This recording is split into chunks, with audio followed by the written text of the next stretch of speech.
जल्दी जल्दी घर के सारे काम निपटा बेटे को स्कूल छोड़ते हुए ऑफिस जाने का सोच घर से निकल ही रही थी कि फिर पिताजी की आवाज आ गई, बहू जरा मेरा चश्मा तो साफ कर दो। और बहू जल्लाते हुई कपड़ा ला चश्मा साफ करने लगी। इसी चक्कर में बेटा स्कूल में और खुद आज फिर ऑफिस देर से पहुंचे।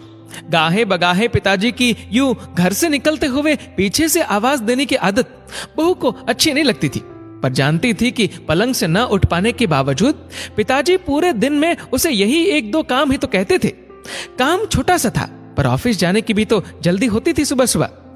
एक दिन पति से चर्चा की। पति की सलाह पर अब वो सुबह उठते ही पिताजी का चश्मा साफ करके रख देती, लेकिन फिर भी घर से निकलते समय पिताजी का बहू को बुलाना बंद नहीं हुआ। दिन बीते, एक समय वो आया कि समय से खींचातानी के चलते अब बहू ने पिताजी की पुकार को अनसुना करना शुरू कर दिया। एक दिन ऑफिस की छुट्टी थी तो बहू ने सोचा क्यों ना घर की साफ सफाई कर लूं। अचानक पलंग से नीचे गिरी पिताजी की डायरी हाथ लग गई। उसे पलंग पर उठाकर रखते हुए उत्सुकता हुई कि देखूं तो सही पिताजी सारा दिन क्या लिखते रहते हैं। यही सोचकर यूं ही खोल दिया एक पन्ना।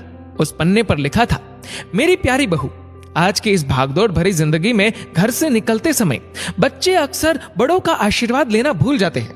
बस इसीलिए जब तुम चश्मा साफ कर मुझे देने के लिए झुकती हो तो मैं मन ही मन अपना हाथ तुम्हारे सर पर रख देता। वैसे मेरा आशीष सदा तुम्हारे साथ है बेटा। आंखें नम हो गई। बस अगले दिन से ही बहू ससुर का रिश्ता मानो पिता पुत्री में बदल गया। अब 5 मिनट पहले तैयार होकर बेटे को स्कूल छोड़ने के लिए पिताजी की आवाज से पहले ही बहू चश्मे को साफ कर देती। पीने के पानी का जग उनके पलंग के सिरहाने रखती। जाते समय लाड़ प्यार से 2-4 वाक्यों में सारे दिन की हिदायतें देती। कभी उनके फल या दवाई न खाने का उलाहना और अंत में, अच्छा बाबूजी ऑफिस को देरी हो रही है, चलो बेटा बाबूजी को बाय बोलो, कहकर घर से निकलती। बूढ़ी हड्डियों में न जाने कैसे ताकत से आने लगी। दवाई वही थी, पर सेहत में सुधार 10 गुना होने लगा। पिताजी स्वस्थ होने लगे थे, परंतु अचानक एक दिन हृदय गति रुक जाने से स्वर्ग सिधार गए।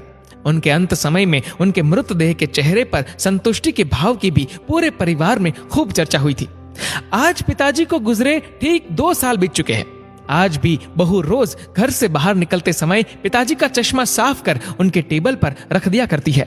उनके अनदेखे हाथ से मिले आशीष की लालसा में आज भी सुबह घर से निकलते हुए न जाने क्यों ऐसा लगता है कि अभी आवाज आएगी, बहू जरा मेरा चश्मा तो साफ कर दे। माता पिता का अदृश्य आशीष ही ईश्वर की कृपा दृष्टि है। जीवित माता पिता की सेवा मरणोपरांत किए गए पितृ कर्म से कहीं अधिक उत्तम है। जीवन में हम बहुत कुछ महसूस नहीं कर पाते, और जब तक महसूस करते हैं तब तक वे हमसे बहुत दूर जा चुका होता है। आइए इन बूढ़े वृक्षों को जल रूपी स्नेह तथा सेवा रूपी खाद से संजोकर फिर से युवा, स्वस्थ तथा हरा भरा करने का प्रयास करें। दोस्तों, इस वीडियो को लेकर आपकी क्या राय है नीचे कमेंट करके जरूर बताएगा। और अगर आपको वीडियो अच्छा लगा हो तो इस वीडियो को लाइक करेगा, शेयर करेगा ज्यादा से ज्यादा लोगों तक।